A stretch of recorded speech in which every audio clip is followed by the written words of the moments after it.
Hey, my name is Naya Crowder, Crypto Geezy. I know he the best in Dallas. You feel me? Y'all better subscribe and tune in. You know.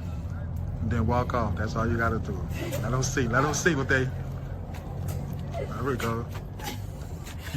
Hey, it's Jen, formerly known as Royalty DFW. I just want to shout out to Crypto Geezy. Y'all subscribe, like, and follow his page.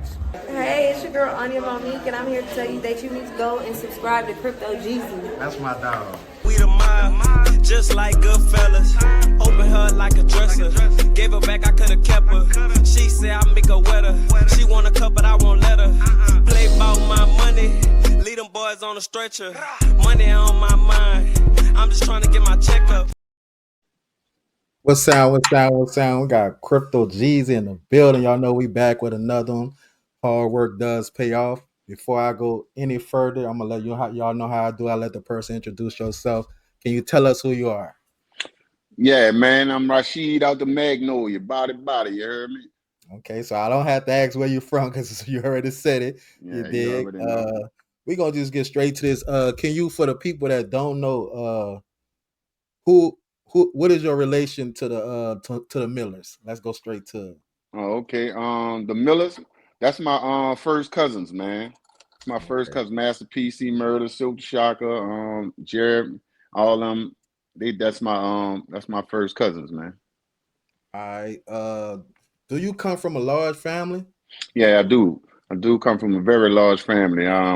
People in the Magnolia might know them as the Hogans. You know what I'm saying? And they had the Millers in the Callio. You know what I'm saying? So yeah, I come from a So very big family. it's safe to say you was close with your family, right? Yes, I am. I am very close with my family. How important was the faith in your household? It was very important. Unfortunately, as I grew older, in my I say about 25 years ago, I was the one that dropped that faith stuff.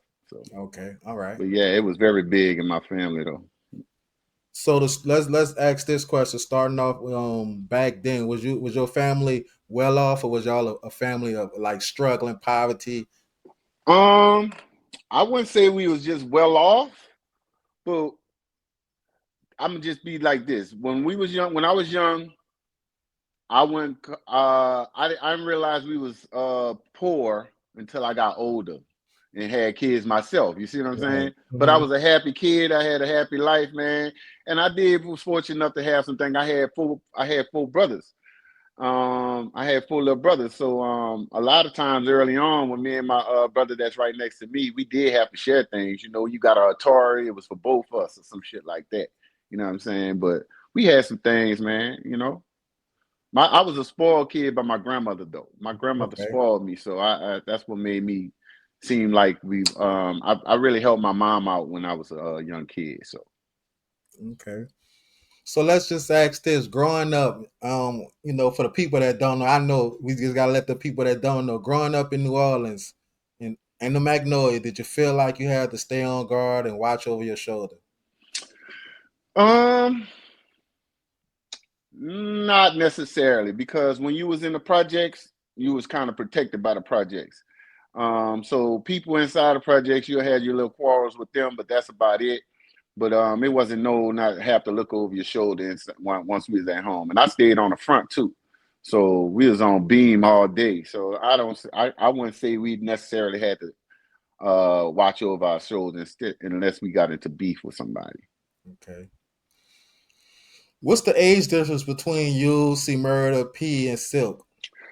Okay, C is probably a couple of years older than I am. P is probably 4 years older than I am, and Silk is maybe about three years younger. Three. I think he's the same age as my little brother. So yeah, he's about 3 years younger than me. What about the brother Kevin? Was you close with him? No, I wasn't really close with Kevin. Kevin was in the streets when we was young, when I was like younger, and he wasn't around like that talking about it. And to be frank with you, I really start running around with them in my teenage years. We was teenagers then when I started running around with C and P and them and all that kind of stuff like that. So before that, it was just us in the Magnolia, like talking about, you know what I mean? Okay. Do you know where you was at when Kevin was murdered? Yeah, I was in we still in the Magnolia. Yeah, I remember when he got murdered. I don't remember exactly what I was doing or where I was at, but I remember hearing about they just didn't just unalive Kevin. So I remember that. C used to be the one that came in the Magnolia by my grandmother a lot. Mm-hmm. So that's how I used to hear. That's how I heard about that. He was around there, and he said it. So all you was able to go off was the stories with Kevin. Right, exactly. So I remember about the Tuesday Crew and all that kind of stuff. Just hearsay around. Like I said, we were still youngsters trying to come up and do what we was doing in the project. So he was doing his own thing on a grander scale. So we heard about the stories. When you heard the stories in the city about the Tuesday Crew and they doing this and doing that, you knew Kevin was a part of that. You know what I'm saying? Okay, all right. And you don't have to answer this. Was violence, stealing, or robbing a normal part of the daily life back then? Yes, it definitely was. Violence was definitely on the rise and going on back then. Yes, indeed. Did you experience a lot of friends losing their life Yes, at an early age? early age. Yes, yes. Going to jail and losing their life at an early age. Yes, I did. I have a lot of friends of mine. Matter of fact, a lot of cats that you hear, like Gangster and ourselves talk about a lot, like the Mm-hmm. Black and Moles and all them kind of dudes like that. Man, those dudes passed when we were still young, man. We were still teenagers, man. We was early teenagers too. Right. So them dudes passed around that time, man. It was going down back then. So Hmm. since speaking of gangsters, is it true that you cut his hair, use his barber? Yeah, I was the barber for everybody in the project. Damn, they're all almost in the city. I was just telling a friend of mine the other day, man. I used to have 80 people on the list in the project on the project Yeah, porch. Yeah, man. Gangster used to come around there and pay $100 to skip them and stuff. So sound yeah, about man. right. Uh huh. That sound like him. Uh huh. Yeah, I was everybody ball, but then man, we had Rusty in the project. He was still cutting hair. I think Juvenile was cutting hair sometimes too. Slim was cutting hair. Magnolia Slim, if y'all know what I'm talking about. But they was like my competition. But they wasn't. I don't think Rusty was the only one like full time like me though. I think he was the only one full time. He was on the old side. I was on the new side, and yeah, I had it on lock over there on the front. Yeah. So how did you get into cutting hair? By cutting my own hair. See, now that goes back to the earlier question you asked me about poverty or being poor.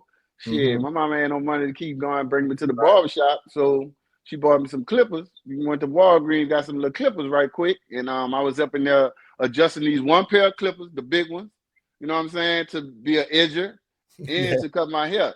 So when I used to go to school, everybody would be like, you got a fresh cut. They had a friend of one of my best friends, he out to St. Thomas. His name Andy, he called him legit. He was the barber for the St. Thomas. So my Mm-hmm. best friend was his brother. And so every time I used to come to school, how you could tell I cut my hair, we used to wear the parts back in the days, right? Mm-hmm. So my part would be on the wrong side than everybody else because I'm looking in the mirror. You Right. see what I'm saying? Yeah. So that's how they used to tell I cut my hair. But I just got better. And so people in the neighborhood used to ask me to cut my hair. I had this little thing I used to say it's $5. I used to be like, $2 for my mama electricity and $3 for me. You know what I'm saying? So that's basically how I started cutting hair. It just grew, clientele grew as I grew older, and I just started upping my game and all that kind of stuff. So Okay. All right. Uh, do you remember the day Terrence Gangster Williams picked you up for the high video shoot? yes, I do. I do remember that. I remember that day he came and picked me up and he rolled up right on baby with me too. And Yeah. talking about man, yeah, it didn't matter Pete because I think I had my no limit chain on at that time too. And he like, yeah, this Pete cousin right here, woo the woo. Baby, like I ain't tripping, man. You know, we just was out there, and I know you know how gig it is, messy. He always been messy. You know what I'm saying? So, but that's what it is, man. It was all good though. That was a good little moment there. I remember that like yesterday. Right. Yeah. Around that time, was you aware of Gangster's reputation? Yes, indeed. Yes, indeed, man. Gangster and Mesquite and them was my friends in elementary school, man. So I kind of watched them grow into those people who everybody know them as. You know what I mean? Of course, I knew about gangsters. Gangsters used to come actually for my grandmother wig sometimes, man. So that Yeah, man. dress and all that. Yeah, a gown. They used to put on a nightgown. Yeah. Yeah, nightgown. Come around there. Uh-huh. Yeah. So that day that you was riding with him when you was going to the hot video shoot, was it like, did you feel like you had to be extra cautious knowing his reputation? Nah, not really, because Gangsta and them had so much of a big rep, you wasn't coming around there like that. You know what I'm saying?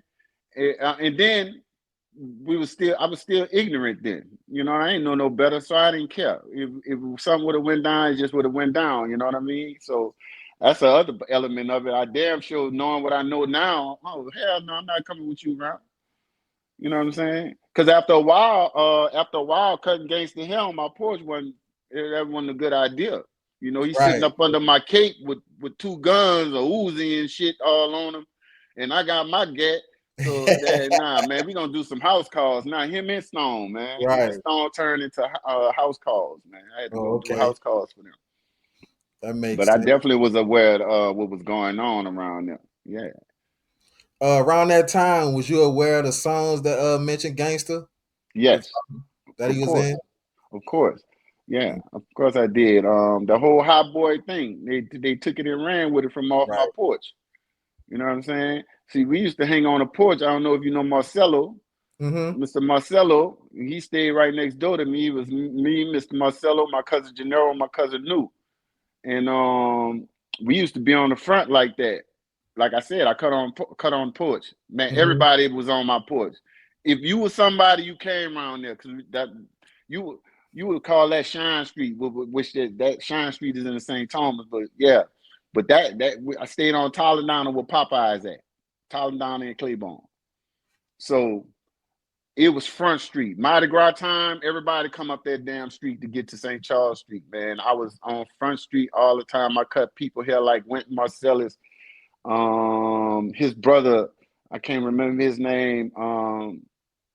Everybody, Lloyd, you know, the guy Lloyd who sang when he was a kid. I cut his hair.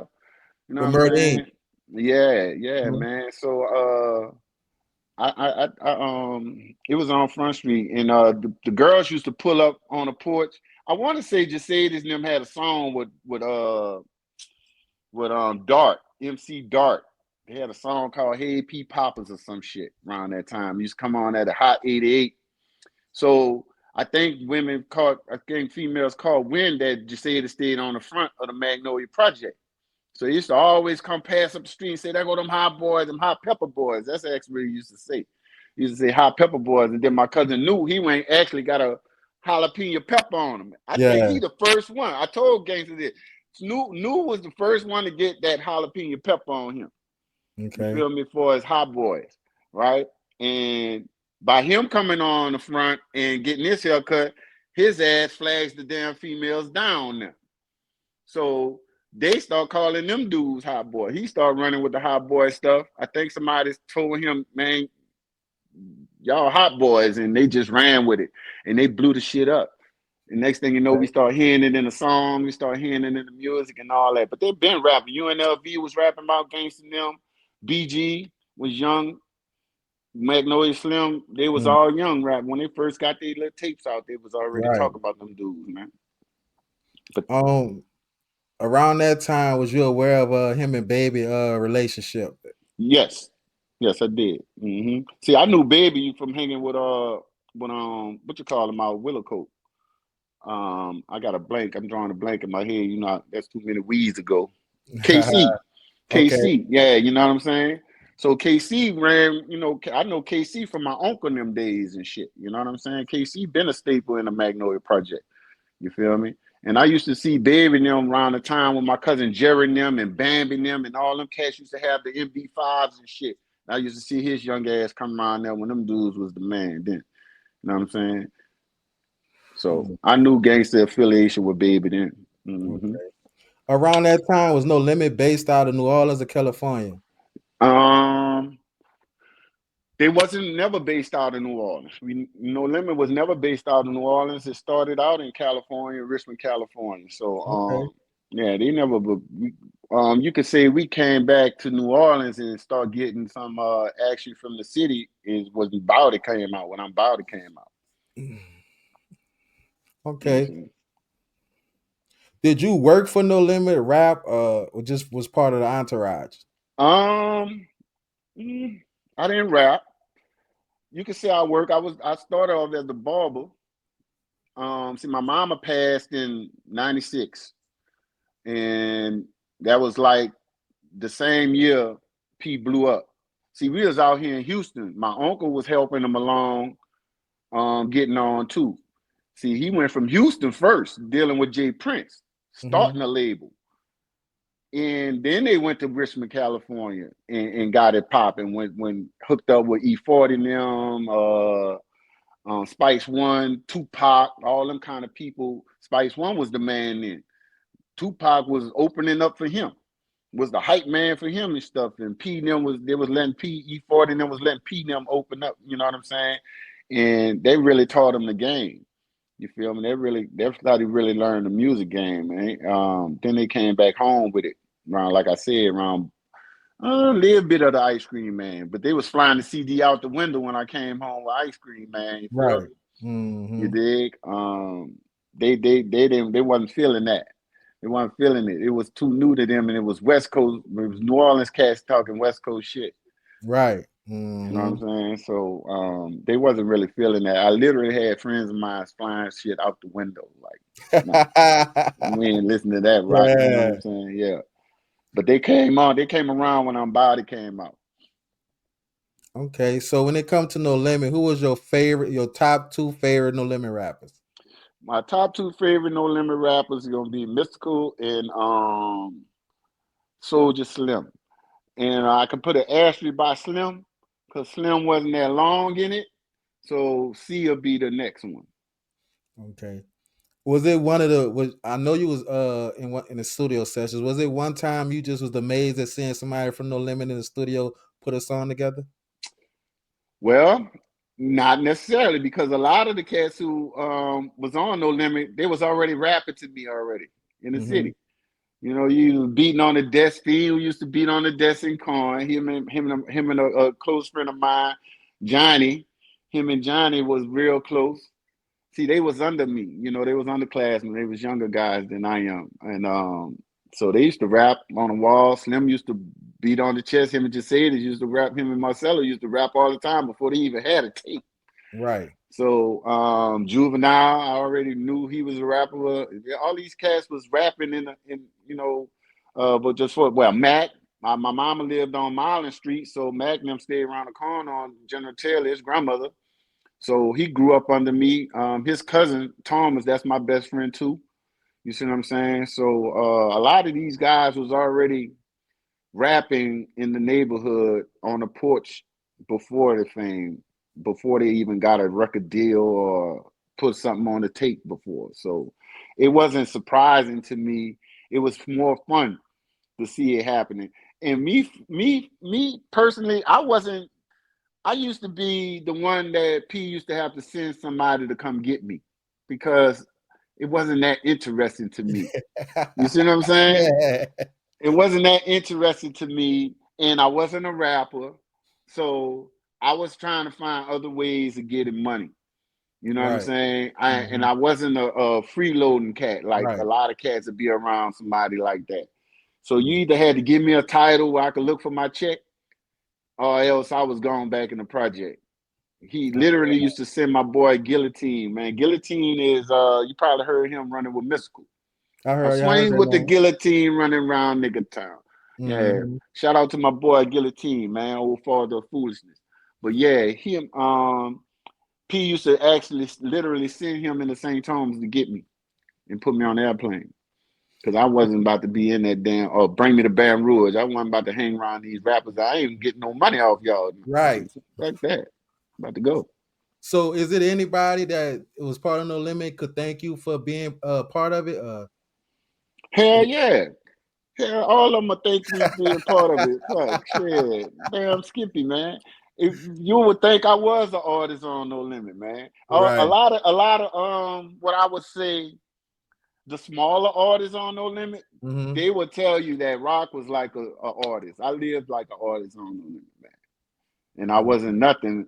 I probably ended up the bodyguard. I was more bodyguard for Mystical than anybody, Mystical and C than anybody. Okay. Did you appear in any of the videos of the movies? Yes, I was in I'm About It. I was in The Last Dime. I was in I Got the Hookup.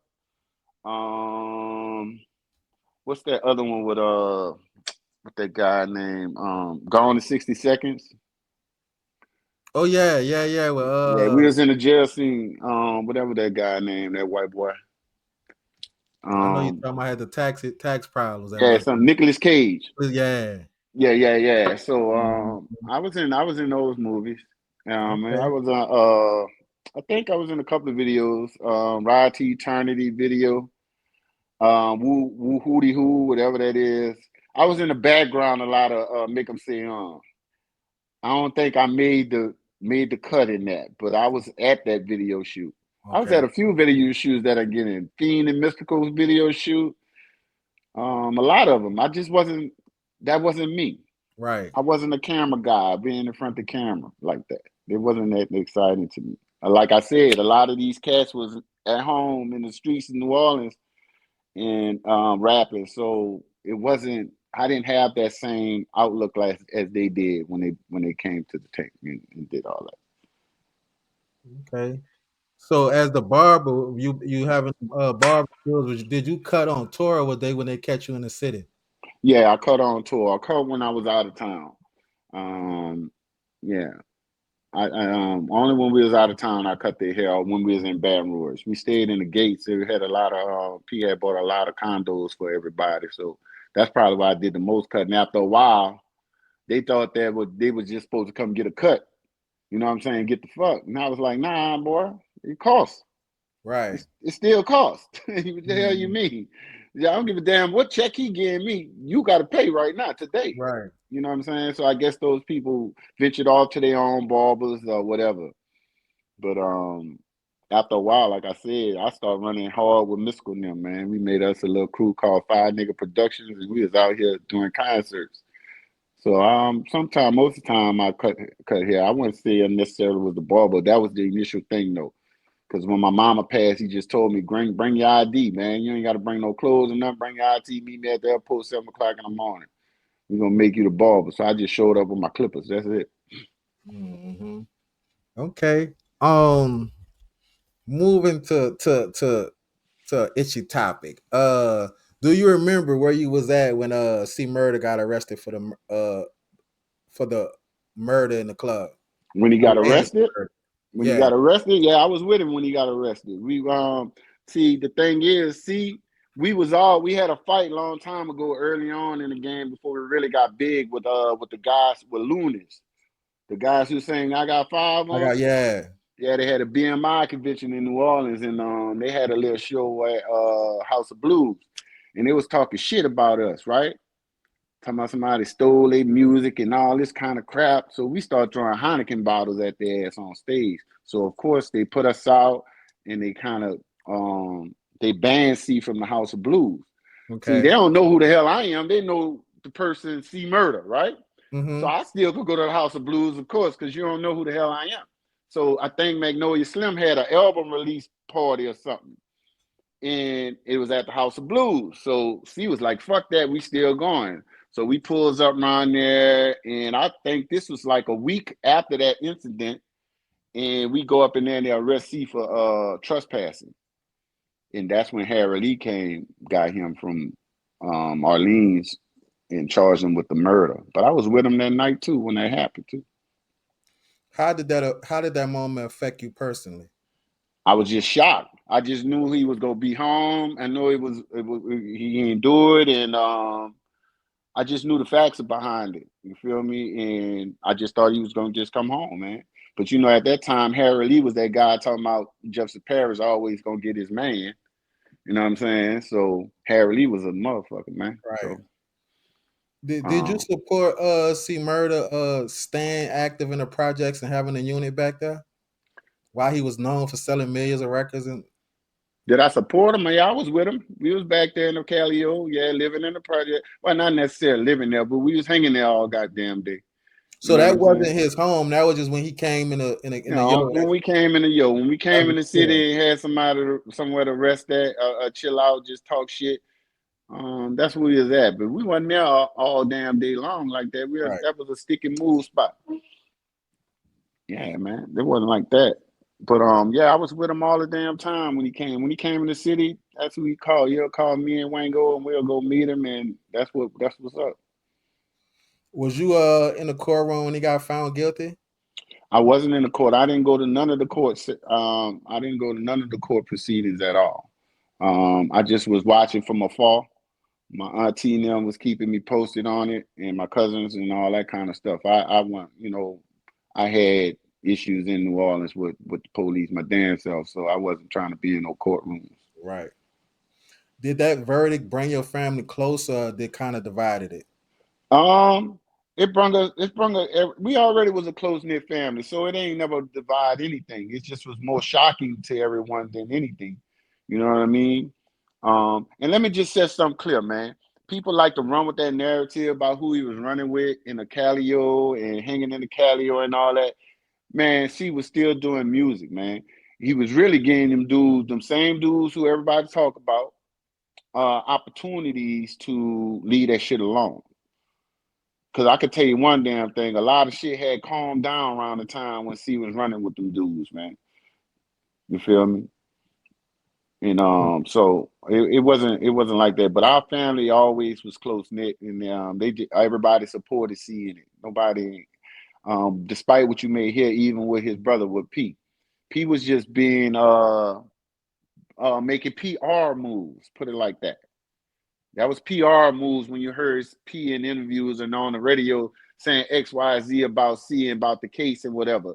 He's making PR moves. You got to think he was the biggest man in the game at the time, man. He can't be sitting here talking crazy and, messing up the money or messing up himself like that, So he had to say the right things.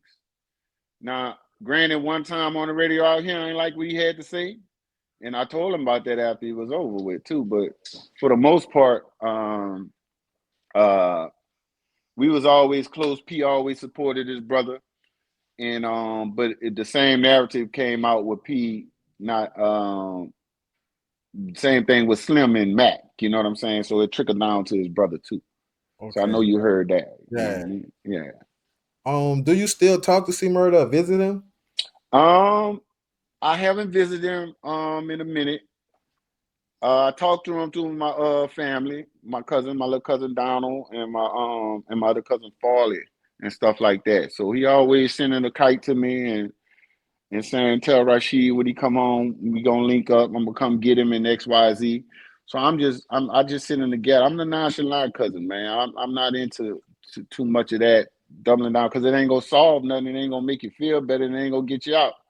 So, but if you reach out to me, I'm there for you and all that kind of stuff. But for the most part, I don't. That's the only way I communicate with C like that. Okay. Through other people. Are you familiar with Steve's Thomas brothers from the Trinity team? Yeah, I seen them on your podcast. I'm seeing them on a couple of little interviews, and he kind of, I ain't gonna say he rubbed me the wrong way, but he ain't got his facts together. He's very hypocritical to me. You see what I'm saying? You can sit here and say you forgiving and all this kind of stuff, but you basing your judgment off of hearsay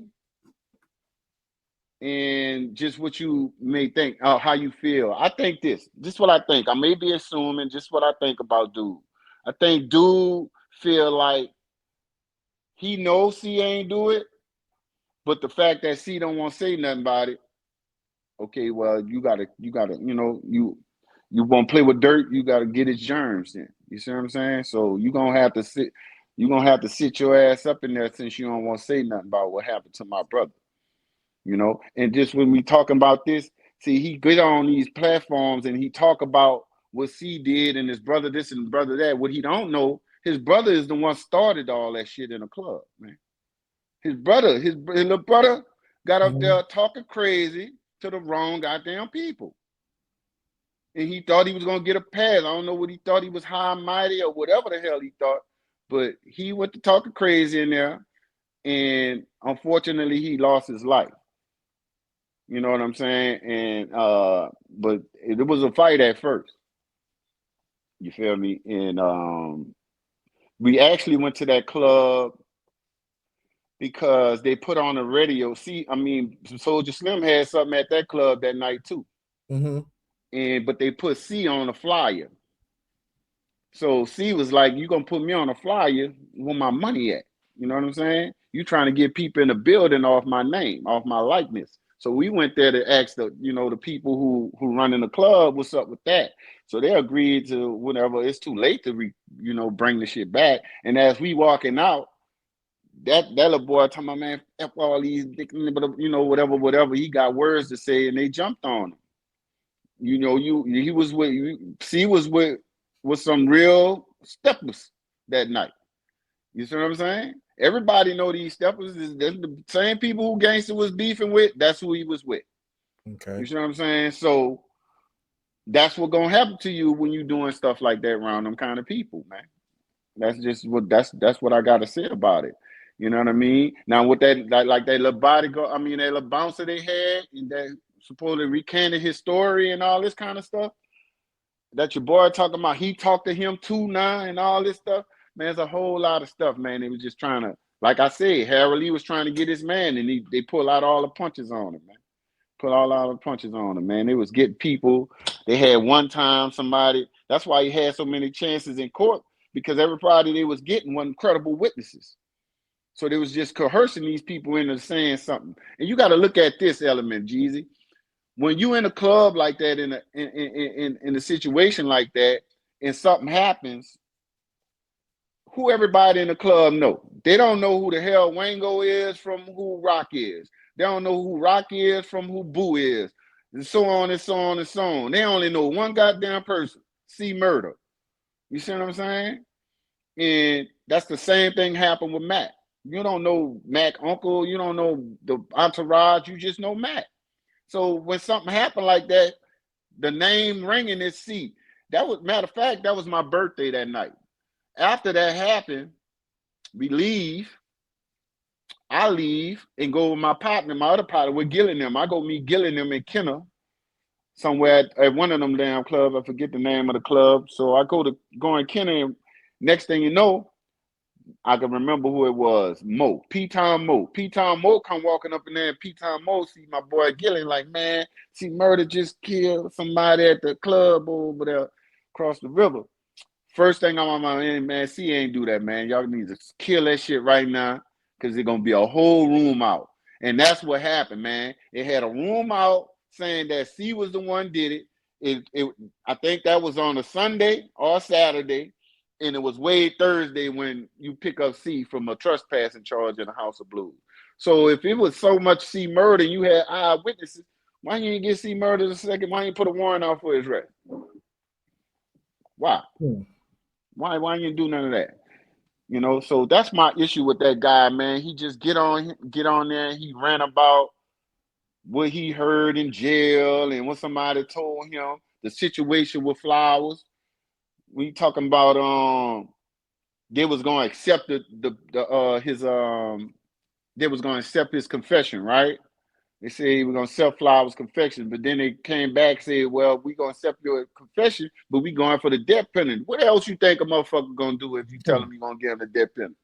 Right. I'm about to take that shit back, man. You know what I'm saying? Unfortunately, that fucked it up for C. So now nobody can confess any goddamn way now because you ain't credible. You see what I'm saying? So that's the problem. I think that's the reason why they holding CMurder in jail, because they know he didn't do it, but you don't want to help them out. This what's gonna happen to you, man. And that's what I think. That's the bad part about it, man.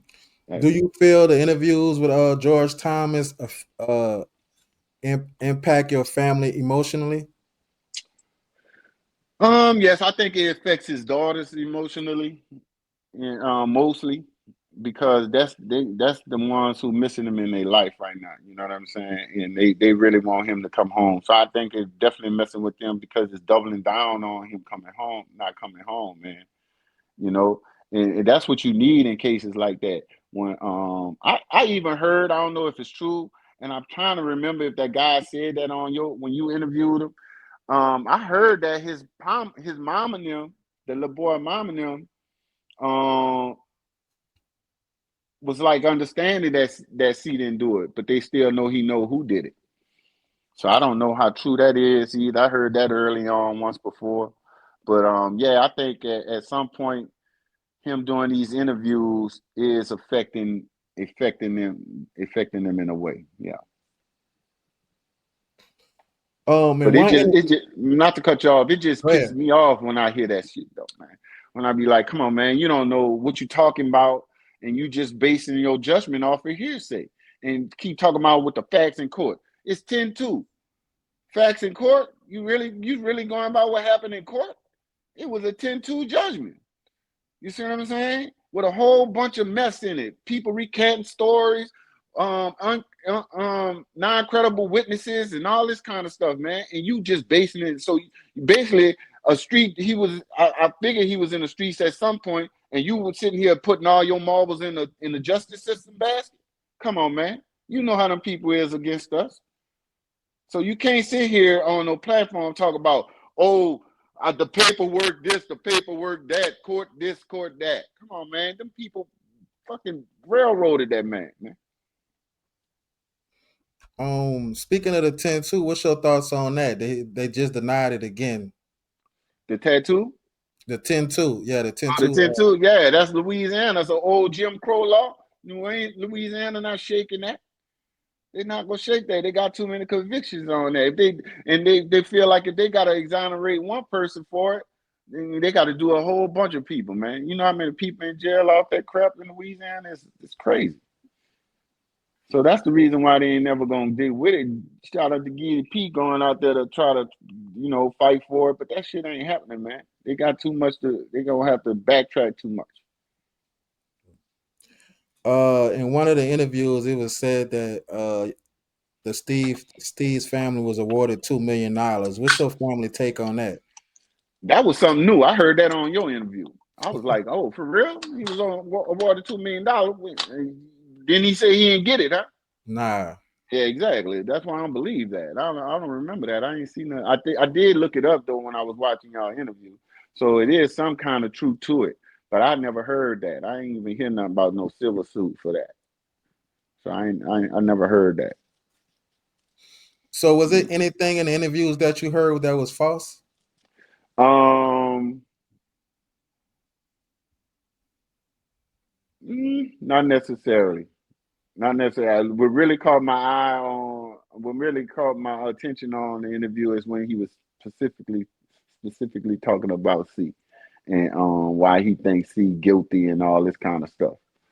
But I really can't say I didn't hear anything that wasn't truthful. All I could do is regardless what the paperwork say and what the court verdict says, I know that ain't what's up, man. I was there. I know he didn't do that. I know he didn't do the do. You know what I mean? I know for sure he didn't do it. You see, that's my whole thing about it. Me and C standing in the front of the cup. I want to say, I'm trying to see who went and got that truck, who went and got the excursion, because I'm standing at the door with him right there at the bottom of the stairs of that club. You know what I mean? So that was my whole thing about it. I was like, man, just get off the gas with trying to use that narrative because you wasn't there, man. You don't know. And I've been upset for a long, long time that he didn't get the lawyers to call some of us there. But I understand why too, because you dealing with known criminals in New Orleans, man. You wasn't about to call them people as no character witness to come to court for you or to come speak in your behalf as a witness. Because you could have just got everybody who was with you that night. You know what I'm saying? Right. And came to court and to say, no, I didn't see him do that. It had been our word against the whole club word. some club goers. And that's the other thing to it. They didn't have a lot of club goers saying that they seen him.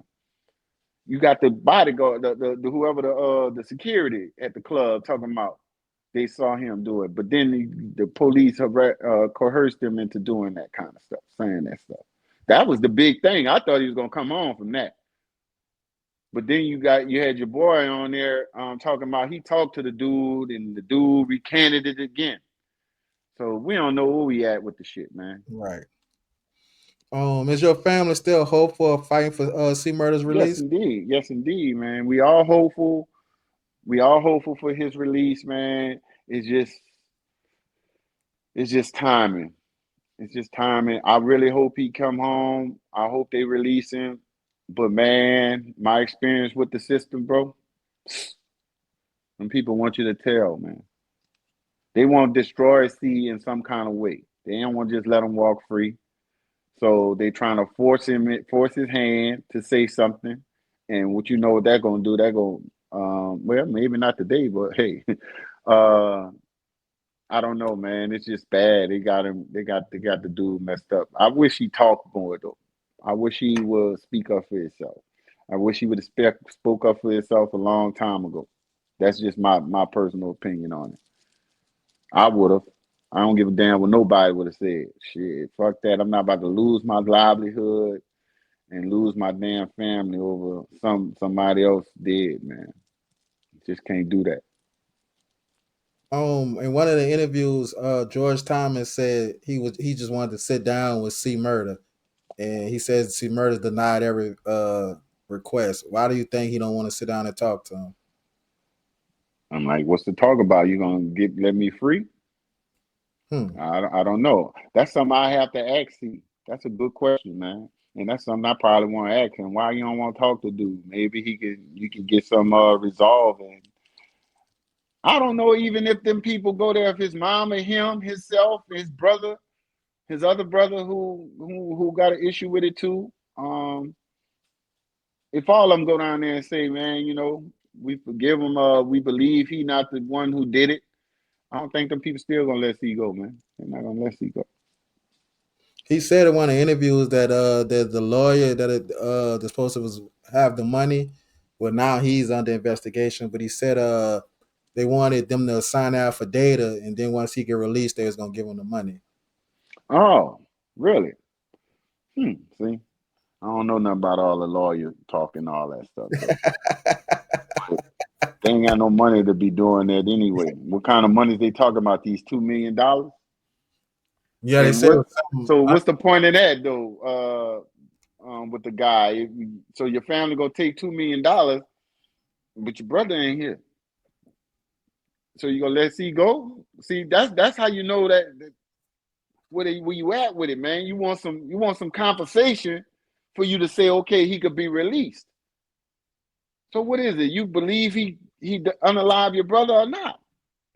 Or he could pay you just to get out of jail, you know, get slap on the wrist. Yeah, you unalive my brother, but you gave me $2 million. That's what it is, man. Come on, man. You got to be real about it. Because I know if it was me, I don't want no money. You can't give me no money because it ain't going to bring my brother back. You see what I'm saying? And if I strongly believe that you did this, that's what it is. I don't want no money. I'm not even negotiating. You'd have came at me with like that. I'd have been doubling down on all platforms talking about, see, that's why they're trying to pay me off. Yeah, he really did it. You know, that's how I be. Right. Mm-hmm. Okay, so on another note, how did you feel when Master P received the key to the city? Oh man, I thought that was big. It was something he was waiting on. He been waiting on. You know, they gave Baby the street, so he couldn't wait to get something for him. You know what I'm saying? So he couldn't wait. He wasn't gonna let that slide. Like you gave Baby them a street. Right. You gotta give me something. Right, for real. So they gave him the key to the city. A lot of that, I think a lot of that stuff played a part in P getting the key to the city, the essence appearance, Mm-hmm. you know, all that kind of stuff. So you did it for Baby, you do it for me too, you know. But I'm glad. I was proud of P. A lot of things that he started doing for the city because for a very long time, The city wasn't on Master P side or didn't care for No Limit. It was Cash Money all day. And to this day, it's still Cash Money number one. And I'm a No Limit guy. That's family. Right. I'm Cash Money too. I ain't gonna lie. I'm Cash Money too. I fuck with Cash Money because I grew up off that, man. Right. We all them dudes, my friends, so I watch it have y'all fat them, all them dudes yelling them. They, so that was a big deal to me. We see people in the neighborhood, and I'm like I said, I'm an OG. So I was there when rap first came out. So when all this shit coming to where we at now, I seen it from its fruitation, from the beginning. So that's why I was so big on Cash Money. Now, when Pete was doing it, I was just like, okay, let's see, let's go for it. The music, it was the thing to me. It wasn't like Cash Money music, but it was the fact that somebody is on a tape, on a CD. I'll tell you a little story about Silk. Silk wasn't even one of the rappers. When it was just True, when it was just the real Untouchables, Mm-hmm. it was, I think it was Sonya C, it was P Wife Sonya, Romeo Mama, Sonya, Big Ed, EA Ski and CMT. I want to say Serve On, Mia X, CMurder. And Silk wasn't rapping yet. We went on some kind of little promotion tour. Mm-hmm. We used to drunk. That's when we were still selling out the back seat of the car. We had an Astro van and all that kind of shit. We used to sell TVs out of T-shirts, give posters and all that shit out. So I think we was riding in the back of the van, going some fucking well, and I had mystical tape. Here I go and all that shit. Mm-hmm. You know what I'm saying? And I was playing that shit, man. The very next week, Silk was rapping. And he was trying to rap like Mystical. Boy, I could have died laughing. I was like, boy. I said, you trying to sound like Mystical, huh? Yeah, so I really watched the label get off the ground though, man. I actually was surprised about it. I was on we went to Rumors. That's what it was. Club Rumors. We went to Club Rumors. And KLC used to DJ in Rumors. So I used to hang with Thomas right up under his DJ booth. The window right there, we used to stand right up in front of it. So next thing you know, the little song come on, Body Body, KLC play, I'm play something new for y'all. And he playing Body Body. And next thing you know, they come with Rasheed Out Magnolia on it, right? So my homies like, man, they said your name in the song. So I run in the booth and KL just like, you ain't know this. So I didn't even know that he put me in the damn song or none of that kind of stuff, man. And next thing you know, I think it was about a month later, he was like, we about to do a movie. So he did a movie by my cousin's house in the 11, around Swagman. Mm-hmm.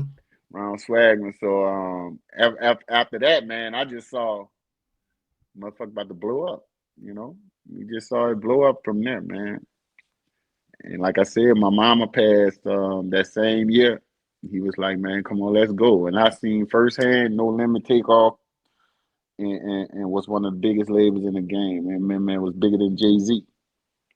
You see what I'm saying? So that was a good time in my life right there, man. I'm actually glad I was a part of it too. I'm really glad I was a part of that journey, man. We ain't wanted to end. We ain't wanted to end when P wanted to go play basketball because we were still at our peak then. I remember me, KLC, Gilly, and Mystical went over there to the country club and talked to him about that. And all his words to us four was, look, man, y'all got to do what y'all got to do, man, straight off the bat. So that's what happened. We just went out and he let him go do that, and we just continue on doing what we was doing. That's it. Do you think with P having the key to the city, he can use his influence to help with the party? Nah, not in Louisiana. No, indeed. Hell no. No. No, he can't help with the pardon or none of that. It's got to be somebody like Trump or some shit to do something over there. Them people, them politicians and judges and stuff over there in the justice system in Louisiana, man, they is not going. They are not going. And I don't think Jefferson Parish is gonna go for money. Now, if the C was in Orleans, C probably would have been home. Shit. Hmm. Yeah, because Orleans corrupted, man. You can get them a Right. few dollars there. Yeah, come on, you go home. I know so many people done shit that's home right now.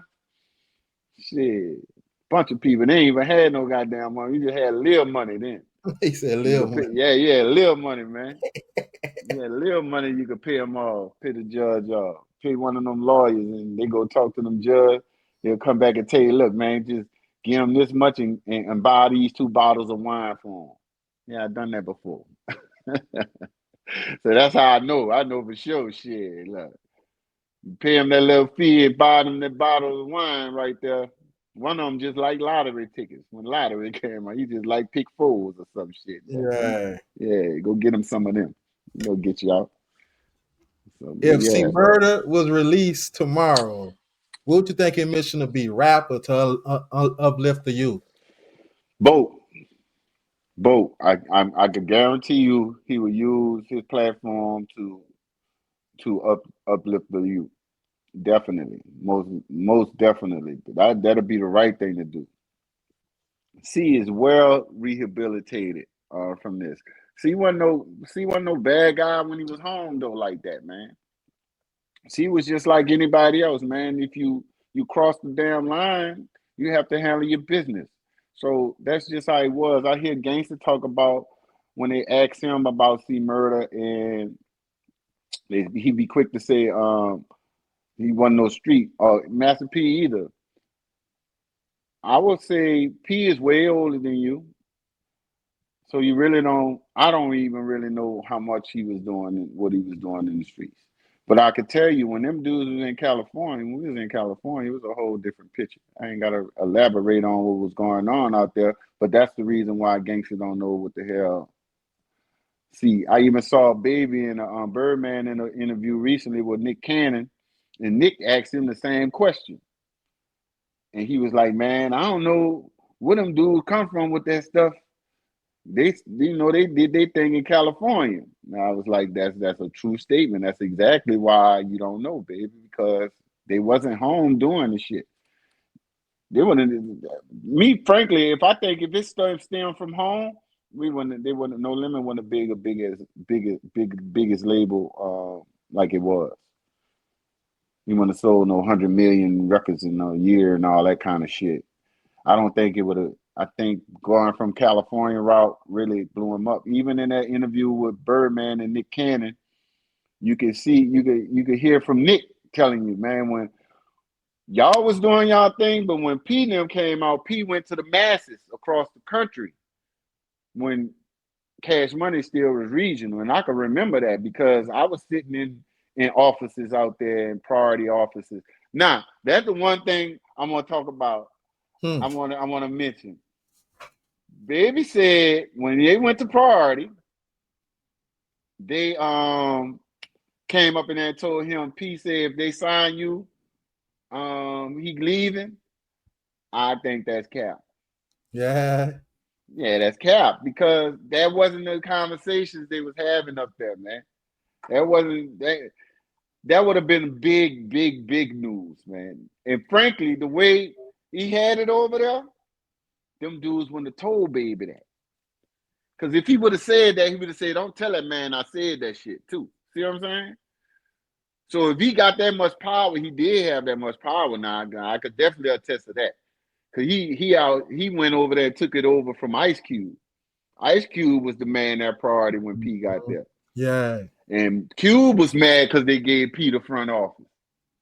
P had the CEO of priority office in the Capitol building in California. Yeah. We used to go out there and smoke weed in the Capitol building parking lot all day. Yeah, man. Go back up there, asking the people for the tapes and shit. Man, give me one of them NWA CDs, man. Give me one of my Cube CDs. Whatever music they had out, give me one of them CDs. Yeah, we used to go hawk them people for their T-shirts, CDs, and shit before it came out. Hmm. So yeah, man. But I don't think that happened. I heard that rumor, but that's not true.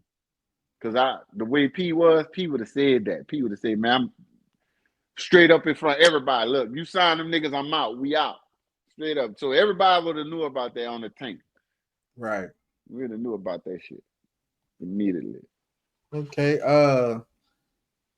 What's your opinion on the rise of the podcast game coming out? Let's just say Louisiana in the whole. I'm glad you asked me that. Louisiana as a whole in the podcast game been around for a minute. But we just like what happened with Hurricane Katrina. When Hurricane Katrina came and everybody went like this here, they went to them places and went bam, like instant impact, right? So that's just how the podcast game did. Once Louisiana got in the game, it's like right when you watch right now, it's like that's all you see. Even though we from Louisiana and it may come up on our algorithm like that, but shit, that shit is every damn where, man. Everybody wants to know our story. I think a lot of people heard it in music and heard it from the news and hearsay, but then you got people like myself and people like Gangster and a whole lot of others and Diesel and all them kind of people. Now you can match faces to names and hear a first-hand account of these things. So I think that's what make it work so well. And it is big. I actually was thinking about this yesterday. Like I had a thought, like how long this gonna last? How long this wave gonna last? You know what I'm saying? Are we gonna start running out of something to talk about? I don't think From so. no way, because we didn't even crack the safe yet. We at the stuff that we gave them already is minuscule, man, to what we Right. have. We got to think we 50 years old, man, 50 Right. plus. So it's a lot of stuff that, see, like me personally, it's a lot of stuff I get asked I can't even talk about right now. I can't talk about things that happen in the St. Thomas, but they fucking eps. Right. It'll be like what, and it's stuff people done heard. So that's the reason why I can't talk about it, because you done heard it, been talked about, been in music, it's been on the news. So, but some of these people are still right here, and they could do, it's statute of limitation of things. Some things are not no statute of limitation. So, it's a lot of stuff. Just think if we had the technology, if we had social media, man, you already know what it'd be, man. We'd have had so many movies about Right. New Orleans to crazy. What I'm talking about, Emmy Award winning movies and shit. You feel me? It's been crazy, crazy, crazy. So I think the podcast game blowing up, I think that was good. It opened a lot of avenues for people like Gangster and Diesel and people of that nature. You know what I mean? Give them something else to. What I like about it is most of us are positive in a sense. We'll talk about our come up, our days coming up or whatever, and we really look at it now as grown as men that shit would you'd be shocked. It makes you it really opens your eyes and lets you see that, damn boy, you really made it, like for real. You done got out the trenches and into where you at now. So that's why I like the podcast game. I really was reluctant to get into it. We used to sit around and talk about what we gonna do and I'll aim for it. And when it just started doing it, hey, shit, it's doing something now. So I mean, I like it, me. So with that said, you got a podcast, the Magnolia Twins. Shout out to them. The Yep. Think Think Twice Twice podcast. Yep. How Think did that Twice. come about? Yeah, like I said, man, me and the twins, we used to sit around in the garage smoking and just talking shit all the damn time. Mm-hmm. And you kind of know what we be on. We be on uplifting our people, Yeah. Pan Africanism, trying to come together, unite as one, and all that. And we trying to direct the youth from the streets and put them on code, get them on code with things and life and things like that. Because there's a lot of as black people as a whole, we don't read. We don't do a lot of research. We regurgitate things that we hear, and a lot of stuff is just one ear out the other for us. You know what I'm saying? If it don't affect me personally, hey, I'm gonna keep it moving. So we used to just sit around and talk about things in the garage, and at the same time, the podcast game went to coming alive. Well, actually, at that time, it was Instagram Live. So a lot of people was doing Instagram lives and telling stories, and we was like, man, shit, we could do that. We all be around just sitting around shooting Right. shit. You see what I'm saying? So we could just do it in front of camera. So we used to do the Instagram lives, and we just tell some stories and get some people on there and all that kind of stuff. So it's mostly the twins though. It's mostly my brothers and my brothers. They really want to do that big time. And me being around them all the time, sitting and shooting the shit, come on, I'm coming on there too. Right. You see what I'm saying? And so a lot of people like Giggity and them and friends around me is like, man, you should go do the shit, man, you know? So that's what made me come into it with them like that, man. That's what it been. We've been some years now with it. That's what's You up. feel me? So Been some years. for the people that don't know, what are y'all out? What days y'all come on and times? Yeah, Think Twice podcast, man. We come on live. We do live streaming Mondays, Wednesdays, and Fridays at 8 p.m. Okay. We do 2 hours streaming, and we be live on those days, man. We talk about everything, man. We talk about everyday events. We talk about sports. We talk about life. We talk about knowledge. We bring some knowledge, man. We give you some resources you can go find out for yourself and all that kind of stuff, man. So y'all can check us out.